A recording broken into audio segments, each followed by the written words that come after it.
رب العالمین نے فرمایا وَلُوطًا اِذْ قَالَ لِقَوْمِهِ أَتَأْتُونَ الْفَاحِشَةَ وَأَنْتُمْ تُبْصِرُونَ، ارے کتنے تم لوگ بے شرم ہو گئے اور کیسے تم بے حیا ہو گئے ہو،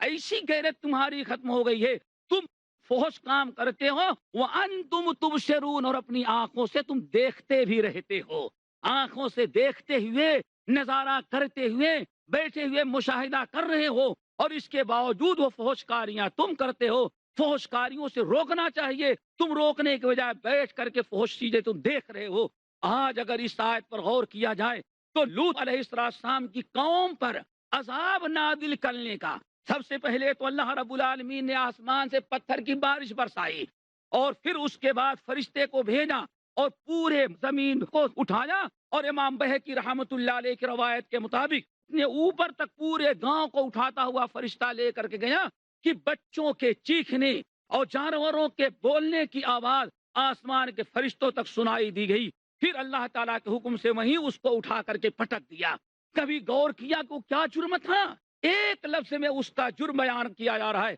وَلُوطًا اِذْ قَالَ لِقَوْمِهِ أَتَأْتُونَ الْفَاحِشَةَ وَأَنْتُمْ تُبْصِرُونَ، کتنے بے شرم بے حیا ہو گئے کہ حرام کام کرتے ہو، فحش کاری کرتے ہو، اور اس کو دیکھتے ہوئے آمنے سامنے تم کر رہے ہو۔ تو میرے دوستوں، قُلْ إِنَّمَا حَرَّمَ رَبِّيَ الْفَوَاحِشَ مَا ظَهَرَ مِنْهَا وَمَا بَطَنَ، اسی طرح سے رب العالمین نے قرآن پاک کے اندر اور بہت سارے مقامات پر فحش سے منع کیا ہے۔ اس میں زنا بھی ہے، حرام کاریاں بھی ہیں، اور بے حیائی بے پردگیاں بھی ہیں، اور حد تو یہ ہو گئی کہ آج دنیا کے مختلف ملکوں میں حسن کا مظاہرہ کرنے کے لیے یہ بڑے بڑے اجتماعات کیے جاتے ہیں، اسٹیج سجائے جا رہے ہیں۔ اللہ کا عذاب نازل ہوگا، اور اللہ کا دو عذاب نازل ہوگا۔ ایک تو خوب ایکسیڈنٹ ہوں گے، طرح طرح سے موت ہوگی، قتل و غارت ہوں گی، لوٹ مار ہوگی، اور دوسرا عذاب یہ کہ ایسی ایسی بیماریاں اللہ مسلط کر دے گا کہ جن بیماریوں کا نہ کوئی علاج ہوگا اور نہ تو کبھی باپ دادا نے سنا ہوگا۔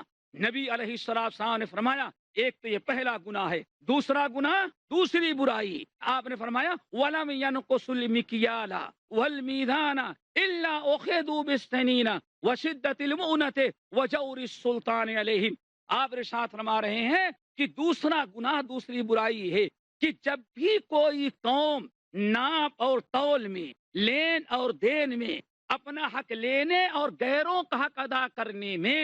اگر نا انصافی سے کام لے، اللہ رب العالمین نے میزان نازل کیا ہے لِيَقُومَ النَّاسُ بِالْقِسْطِ، تاکہ دنیا میں عدل و انصاف قائم ہو، ہر ایک کا حق پورا پورا ادا کیا جائے۔ لیکن جب تم لوگ ناپ اور تول، لین دین، ایک دوسرے کے حقوق ادا کرنے میں نا انصافی سے کام کرنے لگو گے تو اللہ تعالیٰ اس کے جرم میں 3 عذاب تم پر نازل کرے گا۔ نعوذ باللہ من ذالک، گناہ ایک ہو اور عذاب 3، عجیب سے بات ہے۔ عذاب کیا ہوگا؟ آپ نے ارشاد فرمایا الا اخذوا بالسنین، پہلا عذاب تو یہ نازل ہوگا کہ تمہارے آمدنی، تمہارے کاروبار، تمہاری تنخواہ، تمہارے روزی روٹی اور تمہاری زندگی اور تمہاری اولاد سے اللہ تعالیٰ برکتوں کو اٹھا لے گا۔ کھاؤ گے تو بے برکت ہوگی، اولاد خیر و برکت کا سبب نہیں بنے گی، مصیبت بنے گی۔ آمدنی بہت ہوگی لیکن اس کے اندر برکت نہیں ہوگی،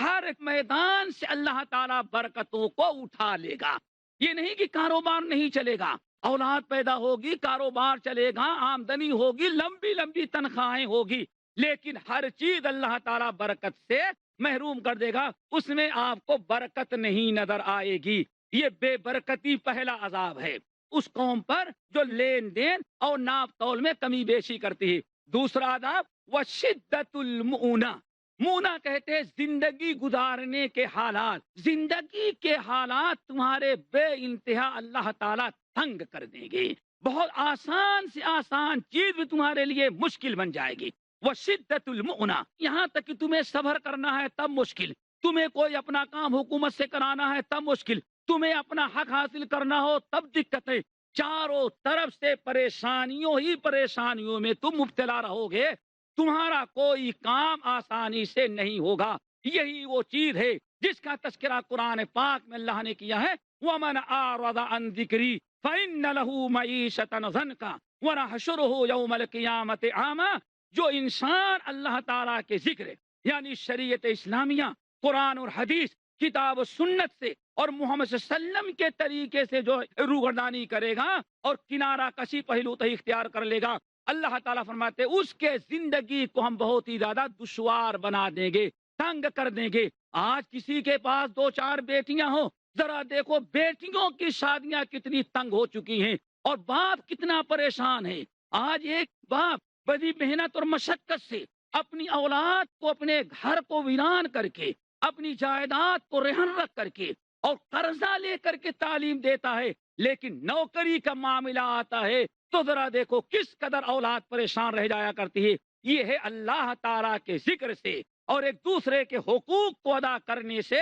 اعراض کرنے اور ناانصافی کرنے کی سزا۔ یہ دوسرا ادب وشدت المؤنہ۔ تیسرا ادب یہ ہے وجور السلطان علیہم، اللہ تعالیٰ ایسی قوم پر جو لین دین، ناپ تول، ایک دوسرے کے حقوق کے ادا کرنے میں ناانصافی سے کام لے گی، تیسرا عذاب اس قوم پر اللہ تعالیٰ یہ نازل کرے گا وجور السلطان علیہم، اللہ تعالیٰ ایسے ایسے بے دین، ظالم، سخت دل، بد مزاج، سخت رویہ اختیار کرنے والے حکمرانوں کو اللہ تعالیٰ ایسے لوگوں پر مسلط کرے گا جو دل کھول کر کے اس قوم پر اور رعایا پر اور عوام پر ظلم کریں گے۔ گناہ ایک ہے اور عذاب اللہ تعالیٰ کا 3 ہے۔ تیسرا گناہ یا تیسری برائی ہے جس کو اللہ کے نبی علیہ السلام نے اس موقع پر بیان کیا، وہ یہ ہے، آپ نے فرمایا وَلَمْ يَمْنَعُوا زَكَاةَ أَمْوَالِهِمْ إِلَّا مُنِعُوا الْقَطْرَ مِنَ السَّمَاءِ وَلَوْلَا الْبَهَائِمُ لَمْ يُمْطَرُوا۔ آپ نے ساتھ میں یاد رکھو، اللہ تعالیٰ نے زکوٰۃ فرض قرار دیا ہے، صاحب نصاب پر زکوٰۃ فرض ہے۔ اللہ تعالیٰ نے زکوٰۃ فرض قرار دیا، تمہارے مال میں غریبوں کا حق ہے، مسکینوں کا حق ہے، مسافروں کا حق ہے، حاجت مندوں کا حق ہے، یتیموں اور بیواؤں کو اللہ تعالیٰ نے حق رکھا ہے۔ اب اگر زکوٰۃ دینے میں ذرہ برابر تم نے لاپرواہی کیا اور زکوٰۃ دینے میں تم نے کوتاہی سے کام لیا اور برابر تم نے زکوٰۃ حق والوں کو نہ پہنچا دیا تو یاد رکھو منع القطر من السماء، اللہ تعالیٰ آسمان سے بارش کو روک لے گے۔ اب قحط تم پر مسلط ہو جائے گا اور اب اللہ تعالیٰ کا عذاب تم پر نازل ہوا۔ لیکن نبی علیہ السلام ارشاد فرماتے ہیں وَلَوْلَا الْبَهَائِمُ لَمْ يُمْطَرُوا، اگر اللہ تعالیٰ کبھی بارش برسا بھی دے گا ایسے لوگوں پر، ایسے خطے میں، ایسے علاقے میں جہاں لوگ زکوٰۃ نہیں ادا کرتے، اگر ایسے علاقے میں بارش ہو بھی جائے گی تو انسانوں کی وجہ سے نہیں، لولا البہائم لم یمطروا، اللہ فرماتے ہیں اگر یہ جانور نہ ہوتے، چوپائے نہ ہوتے تو اللہ تعالیٰ بارش نہ برساتا۔ جن لوگوں نے زکوٰۃ روک لیا اور برابر حق والوں تک زکوٰۃ ادا کر کے زکوٰۃ نہیں پہنچایا، ان سے اتنا ناراض ہے کہ اللہ تعالیٰ ایک قطرہ پانی بھی ان کو نہ دے، لیکن ایسے لوگوں کو جانوروں کی برکت سے پانی مل رہا ہے۔ میرے دوستو ایک چیز اور بتائیں، یہ زکوٰۃ ادا کرنا، غریبوں کا حق ادا کرنا، بیواؤں اور یتیموں کا خیال رکھنا، حق والوں کا حق پہنچا دینا، یہ کاروبار میں، رزق میں بہت برکت کا سبب ہوا کرتا ہے۔ اور جہاں ہم نے روک لیا، ابھی آپ نے سنا اللہ تعالیٰ آسمان سے بارش روک لیتا ہے، اور ایک بڑا عذاب اور ہے جس کو قرآن پاک نے بیان کیا ہے اور برابر آپ حضرات سنتے رہتے ہیں۔ وہ 30ویں پارے سورہ فجر کے اندر آئے تھے، اللہ تعالیٰ فرماتے ہیں وَأَمَّا إِذَا مَبْتَلَاهُ فَقَدَرَ عَلَيْهِ رِزْقَهُ فَيَقُولُ رَبِّي أَهَانَنِ كَلَّا بَل لَّا تُكْرِمُونَ الْيَتِيمَ وَلَا تَحَاضُّونَ عَلَىٰ طَعَامِ الْمِسْكِينِ وَتَأْكُلُونَ التُّرَاثَ أَكْلًا لَمًّا وَتُحِبُّونَ الْمَالَ حُبًّا جَمًّا۔ زکوٰۃ دینے سے، غریبوں کا حق ادا کرنے سے اور حق والوں کا حق ادا کرنے سے مال میں برکت ہوتی ہے، مال بڑھتا ہے اور اس میں اور اضافہ ہوتا ہے۔ لیکن اگر کوئی انسان غریبوں کا حق ادا نہ کرے اور مالی حقوق جو ہیں ادا کرنے سے اگر کنارہ کشی کرتا ہے تو اس کی معیشت، اس کی آمدنی، اس کے کاروبار اور اس کے تجارت پر بہت زیادہ اثر پڑتا ہے۔ اسی لیے رب العالمین نے یہاں فرمایا کہ جب انسان کا کہ روزی روٹی در ہم تنگ کر دیتے ہیں، کاروبار چل رہا ہے، یہ کر سب کچھ ہو رہا ہے، لیکن اچانک اگر اس کا کاروبار ڈاؤن ہو گیا، آمدنی بند ہو گئی، نوکری کر رہا تھا نوکری چھوٹ گئی، اب اگر وہ ذرا پریشان ہوتا ہے، تنگ ہوتا ہے، تو لوگوں سے کہتا ہوا پھرتا ہے ربی اہانن، رب نے تو مجھے ذلیل اور خوار کر دیا۔ رب العالمین فرماتے کلا، ہرگز نہیں، تیرے رب نے تیرے مال کو چھین کر کے، تیری نوکری کو ختم کر کے، تیرے کاروبار کو بند کرا کر کے، تیری آمدنی روک کر کے اللہ نے تجھے ذلیل نہیں کیا، اللہ نے تجھ پر ظلم نہیں کیا۔ اصل میں یہ تیرا کاروبار اس لیے ختم ہو گیا، تیری آمدنی اس لیے بند ہو گئی، اور یہ تیرے ساری جائیداد پراپرٹی اس لیے ساری ختم ہو گئی، تو فقیر اور محتاج اور پریشان ہو گئے، تنگ دست، اس کی وجہ ہے کلا بلا تکرمون الیتیم، تو نے یتیموں کی عزت نہیں کی، یتیموں کا حق نہیں ادا کیا، اپنے مال کے ذریعے یتیموں کا حق نہیں ادا کیا، اور اپنے اخلاق کے ذریعے یتیموں کے ساتھ مہربانی نہیں کیا، شفقت اور محبت کا ہاتھ تو نے یتیموں پر نہیں رکھا ہے۔ کلا بلا تکرمون الیتیم ولا تحاضون علی طعام المسکین، دوسری وجہ یہ ہے تیرے غریب اور فقیر ہونے کی اور ہر قسم کے نعمت سے محروم ہو جانے کی، دوسری وجہ یہ ہے ولا تحاضون علی طعام المسکین، بات اصل ہے کہ تو نہ غریبوں مسکینوں کو کھانا کھلاتا ہے، نہ دیتا ہے، اور نہ غیروں کو دینے پر آمادہ کرتا ہے۔ وَتَأْكُلُونَ التُّرَاثَ أَكْلًا لَمًّا، اور ایسا تو نا انصاف تھا، تو نے عدل و انصاف سے کام نہ کیا۔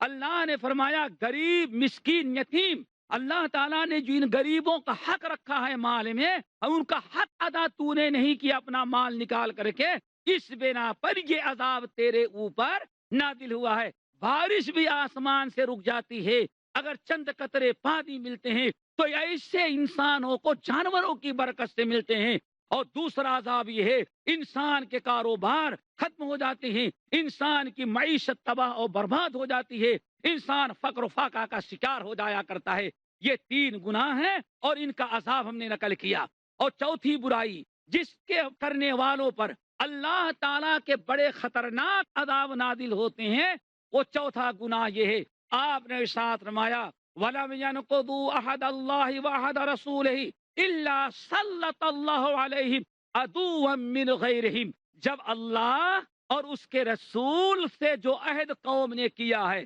جب اللہ اس کے رسول کے عہد کو توڑ دیتی ہے کوئی قوم، لَمْ يَنْقُضُوا عَهْدَ اللَّهِ وَعَهْدَ رَسُولِهِ، جب بھی اللہ اور اس کے رسول کے عہد کو دنیا کی کوئی قوم توڑ دیتی ہے، اللہ تعالیٰ اس پر عذاب کیا نازل کرتے ہیں؟ سلط اللہ علیہم عدوا من غیرہم، جب بھی کوئی مسلمان قوم اللہ اس کے رسول کے عہد کو توڑ دیتی ہے تو اللہ تعالیٰ کسی غیر قوم کو اس قوم کے اوپر لا کر کے مسلط کر دیتے ہیں، وہ ان کو غلام بناتے ہیں، ان پر ظلم کرتے ہیں، اور طرح طرح سے ان کے حقوق کو سلب کر لیتے ہیں، اور جبر و استبداد سے کام لیا جاتا ہے۔ ہمارے سامنے ہر قسم کا علاج موجود ہے، یہ ہمارے اوپر جو آج دنیا کی ساری قومیں مسلط ہیں، یہ اللہ کا عذاب ہے، اللہ تعالیٰ نے نازل کیا ہے، جس گناہ کی بنا پر اللہ نے ہم پر ان قوموں کو مسلط کیا ہے۔ جب تک ان گناہوں کو ہم نہ چھوڑ دیں، ہم توبہ استغفار نہیں کریں گے،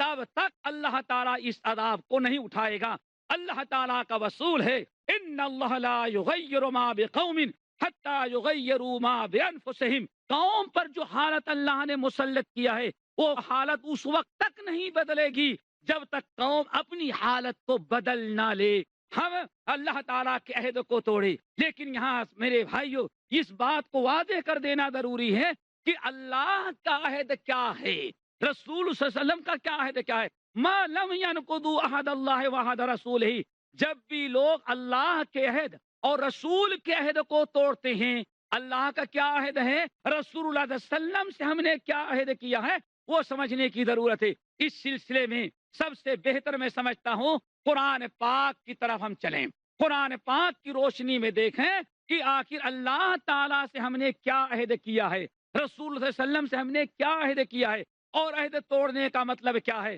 سورۃ البقرہ میں اللہ تعالیٰ ارشاد فرماتے ہیں وَإِذْ أَخَذْنَا مِيثَاقَ بَنِي إِسْرَائِيلَ لَا تَعْبُدُونَ إِلَّا اللَّهَ وَبِالْوَالِدَيْنِ إِحْسَانًا وَذِي الْقُرْبَىٰ والیتاما والمساکین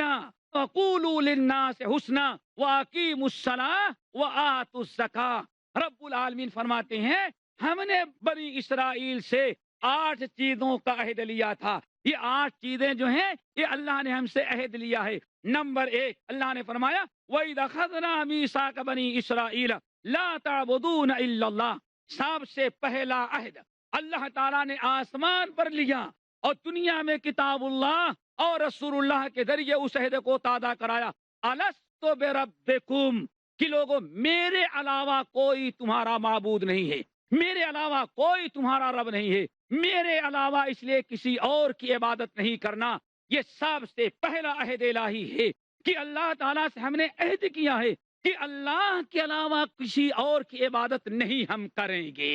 اب اگر اللہ کو چھوڑ کر کے ہم نے غیروں کی عبادت شروع کیا، ہم نے اللہ کے ساتھ ہم نے غیروں کو شریک کیا، سب سے پہلا عہد ہے جو ہم نے توڑ دیا۔ اب اللہ تعالیٰ ہمارے اوپر غیروں کو مسلط کرے گا۔ یہ پہلا عہد الہی توحید پر قائم رہنا اور اپنے آپ کو شرک سے بچانا۔ نمبر 2 اللہ تعالیٰ فرماتے ہیں وَبِالْوَالِدَيْنِ احسانا، اور ہم نے عہد لیا ہے کہ والدین کے ساتھ احسان کرو، اور والدین کے ساتھ احسان کرنا یہ بھی اللہ تعالیٰ کا عہد ہے۔ نمبر 3 اللہ تعالیٰ فرماتے ہیں وَذِي الْقُرْبَى، قرابت داروں کے ساتھ صلہ رحمی کرنا، قرابت داروں کے ساتھ احسان کرنا، قرابت داروں کے ساتھ مل کے رہنا اور رشتے داروں کے ساتھ بھلائی کا سلوک کرنا، یہ تیسرا ہے۔ نمبر 4 وَذِي الْقُرْبَى وَالْيَتَامَى، یتیموں کا خیال رکھنا، یتیموں کے ساتھ اچھا سلوک اور اچھا برتاؤ رکھنا، یتیم کا خیال رکھنا اور یتیم کے ساتھ بھلائی کرنا، یتیم کے حقوق کو ادا کرنا، یہ وہ چیز ہے جس کا عہد اللہ نے اپنے بندوں سے لیا ہے۔ والمساکین، مسکینوں سے، غریبوں سے، محتاجوں سے، فقیروں سے، حاجت مندوں اور بیواؤں اور بے سہاروں کے ساتھ حسن سلوک کرنا اور ان کی مدد کرنا، اپنے مال کے ذریعے، اپنی قوت کے ذریعے، اپنے سرمایے کے ذریعے، اپنے رائے اور مشورے کے ذریعے، اپنی الفت اور محبت کے ذریعے یتیم و مسکینوں کے ساتھ بھلائی کرنا، حسن سلوک کرنا، یہ بھی اللہ تعالیٰ کا عہد ہے۔ وَإِذْ أَخَذْنَا مِيثَاقَ بَنِي إِسْرَائِيلَ لَا تَعْبُدُونَ إِلَّا اللَّهَ وَبِالْوَالِدَيْنِ احسانا وَذِي الْقُرْبَى وَالْيَتَامَى وَالْمَسَاكِينِ، اور چھٹا عہد وَقُولُوا لِلنَّاسِ حُسْنًا، ہمیشہ لوگوں سے اچھی بات کرنا، ہمیشہ لوگوں کو اچھی باتیں بتانا۔ اس کا 2 معنی ہے۔ ایک معنی تو ہے لوگوں کو وَقُولُوا لِلنَّاسِ حُسْنًا، لوگوں کو اچھی باتیں بتانا اور لوگوں سے اچھی باتیں کرنا۔ اس کا 2 مطلب ہے۔ ایک تو یہ ہے کہ جب بھی لوگوں سے گفتگو کرو اور لوگوں سے بات چیت کرو تو نہ میٹھی زبان، اچھی زبان، نرم زبان، شیریں زبانی استعمال کرو، گالی گلوچ بد زبانی سے نہیں، اچھے انداز سے گفتگو کرو۔ یہ بہت بڑا عمل ہے، اس کا حکم اللہ تعالیٰ دے رہے ہیں اور اس کا اللہ تعالیٰ نے لوگوں سے عہد لیا ہے۔ اور وَقُولُوا لِلنَّاسِ حُسْنًا کا دوسرا معنی کیا ہے؟ جب بھی لوگوں کو بتاؤ تو اچھی بات بتاؤ، جب بھی اسٹیج پر آؤ، جب بھی کہنے کا دعوت اور تبلیغ کا اور کسی سے کچھ کہنے کا موقع ملے تو توحید کی باتیں کرنا، شرک کی باتیں نہیں کرنا، اللہ کی عبادت کی باتیں کرنا، اللہ تعالیٰ سے دور کرنے والی باتیں نہ کرنا، اتباع سنت کی باتیں کرنا اور بدعات کی باتیں نہ کرنا۔ یہ ہے وَقُولُوا لِلنَّاسِ حُسْنًا، اخلاق کی باتیں کرنا، بد اخلاقی کی باتیں نہ کرنا۔ اب اگر کوئی انسان، اللہ تعالیٰ نے عہد لیا ہے وَقُولُوا لِلنَّاسِ حُسْنًا کہ لوگوں کو اچھی باتیں بتانا، اگر وہ شرک کی دعوت دے رہا ہے، اگر وہ بدعات کی دعوت دے رہا ہے، اگر وہ نفاق کی دعوت دے رہا ہے، اگر وہ شریعت اسلامیہ کے خلاف کی دعوت دے رہا ہے تو میرے دوستو اس نے اللہ تعالیٰ سے اپنے عہد کو توڑ دیا ہے۔ اسی لیے ضروری ہے عالم اسٹیج پر آئے تو توحید و سنت بیان کرے، اچھی باتیں بیان کرے۔ ایک مدرس اگر کسی جگہ پڑھانے کے لیے بیٹھتا ہے تو وہاں توحید کی باتیں کرے، سنت کی باتیں کرے، حق کی باتیں کرے، باطل کی باتیں نہ کرے۔ یہ اللہ تعالیٰ نے چھٹا وعدہ لیا ہے وَقُولُوا لِلنَّاسِ حُسْنًا، لوگوں سے اچھی باتیں کرنا۔ نمبر 7، 7واں عہد جو اللہ نے کیا ہے وَأَقِیمُوا الصَّلَاةَ، نماز کو قائم کرنا، نماز کی پابندی کرنا۔ اب اگر کوئی انسان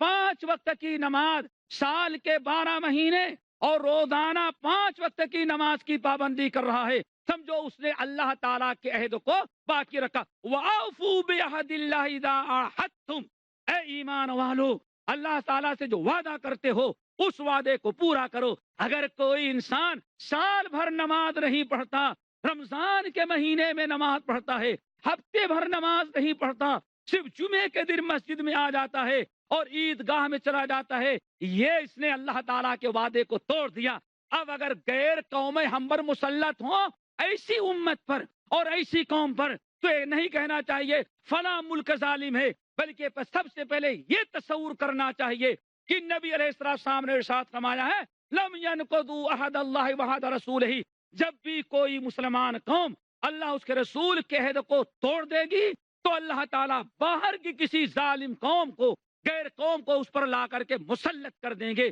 اس لیے غیروں کو قصوروار ٹھہرانے کے بجائے ہم یہ سمجھے کہ ہاں ہم نے گناہ کیا، ہم نے عہد الہی کو اور عہد رسول کو توڑا، اسی لیے اللہ نے بطور عذاب کہ ہم پر اس قوم کو مسلط کر دیا ہے۔ اگر اس قوم سے ہمیں آزادی چاہیے، اس عذاب سے اگر ہمیں نجات چاہیے تو دوبارہ توبہ کریں اور اللہ تعالیٰ کے عہد کو پورا کریں۔ میرے بھائیوں، یہی آیت تقریباً سورۃ النساء کے اندر بھی ہے، لیکن ہم تفصیل میں نہیں جانا چاہتے۔ بات یہ چل رہی تھی کہ نبی علیہ السلام نے ارشاد فرمایا وَلَمْ يَنْقُضُوا عَهْدَ اللَّهِ وَعَهْدَ رَسُولِهِ إِلَّا سَلَّطَ اللَّهُ عَلَيْهِمْ عَدُوًّا مِّنْ غَيْرِهِمْ، جب بھی کوئی قوم اللہ اس کے رسول کے عہد کو توڑ دے گی، جو وعدہ کیا ہے اس وعدے کو ختم کر دے گی، اور تو ایسے موقع پر اللہ تعالیٰ جو عذاب نازل کرے گا وہ زلزلے کا نہیں ہوگا، طوفان کا نہیں ہوگا، قحط کا نہیں ہوگا، بیماریوں کا نہیں ہوگا، وہ عذاب یہ ہوگا کسی ظالم غیر قوم کو اللہ ایسی امت پر مسلط کر دے گا۔ ہم نہیں سمجھتے کہ کوئی اس حقیقت کا انکار کرے۔ ہم نے جب اللہ تعالیٰ کے عہد کو چھوڑا، توحید کو چھوڑ کر کے 90% مسلمان شرک میں مبتلا ہوا، اور سنت رسول کو چھوڑ کر کے 90% مسلمان بدعات کا شکار ہو گیا، اور 5% نمازی ہیں، 95% بے نمازی ہو گئے، اور آج ماں باپ کے فرما بردار 10% بچے ہوں گے تو 9% ماں باپ کے نافرمان نکل گئے۔ رشتہ داروں کے ساتھ کتنی صلہ رحمی ہو رہی ہے، اس پر جائزہ لیں تو پتا چلے گا کہ اللہ تعالیٰ کا عذاب ہم پر مسلط ہے۔ اس لیے ہمیں اپنی اصلاح کرنی چاہیے تاکہ غیر قوموں کے ظلم اور زیادتی سے ہم اپنے آپ کو بچا سکیں۔